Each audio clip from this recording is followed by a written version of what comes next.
yuan ou est-ce qu'ils vont travailler plus tard sur une future monnaie. Mais en tout cas, les Chinois veulent faire du yuan une monnaie internationale. Et d'ailleurs, mais ce qui est dingue, c'est qu'on y arrive par les décisions des élites occidentales. Oui. C'est ça qui est dingue en fait, qui est schizophrénique. Oui, en fait, les décisions occidentales sont dans la continuité de la politique économique et monétaire des États-Unis, sauf qu'aujourd'hui, ils n'ont plus les moyens de poursuivre cette politique, ni sur le plan économique, ni sur le plan militaire.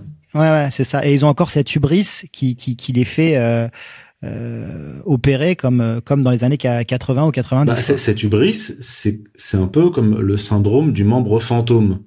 Vous avez eu un membre toute votre vie, on vous l'ampute, mais vous le sentez encore. Eh bien, en fait, c'est ça. C'est les États-Unis et plus généralement les Occidentaux, l'oligarchie occidentale, croient encore en cette puissance qu'ils ont, si on parle de la Grande-Bretagne, depuis des siècles, en fait. Donc, du jour au lendemain, on vous dit, vous n'êtes plus la première puissance économique, vous n'êtes plus la première puissance militaire mondiale, et il va falloir en rabattre.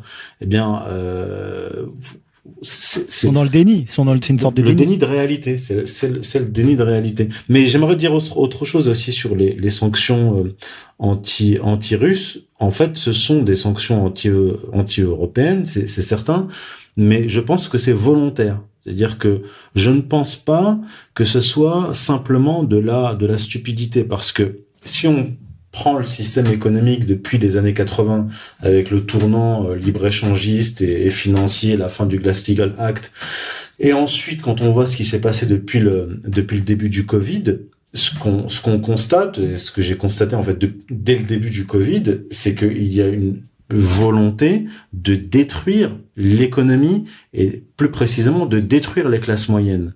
C'est une ce que j'appelle la société de consommation. On est passé de la société de consommation à la société de consommation. Une volonté vraiment de détruire. Après, allons chercher au niveau anthropologique et psychologique ce que cela signifie, mais c'est la réalité. Et les sanctions anti-russes, on voit bien qu'elles ont été accompagnées tout de suite d'un discours alarmiste nous disant nous allons vers des famines, nous allons mettre en place des chèques alimentaires, etc. Il y a une volonté de détruire l'économie, de détruire les classes moyennes, et c'est volontaire. On voit bien que ces sanctions n'ont pas pour objectif de soutenir l'Ukraine et de combattre la Russie.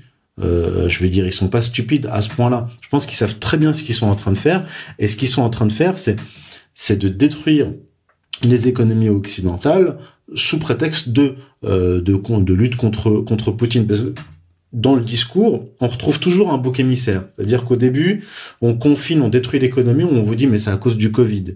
Ensuite, on vous dit si l'économie n'est pas relancée, c'est à cause des non-vaccinés. Et c'est ce qu'ils ont dit, hein. Et aujourd'hui, on nous dit l'inflation, la famine, l'appauvrissement des populations, c'est à cause de Poutine. En réalité, c'est une politique qui est menée avec un objectif bien précis. C'est celui du Great Reset du livre de Klaus Schwab.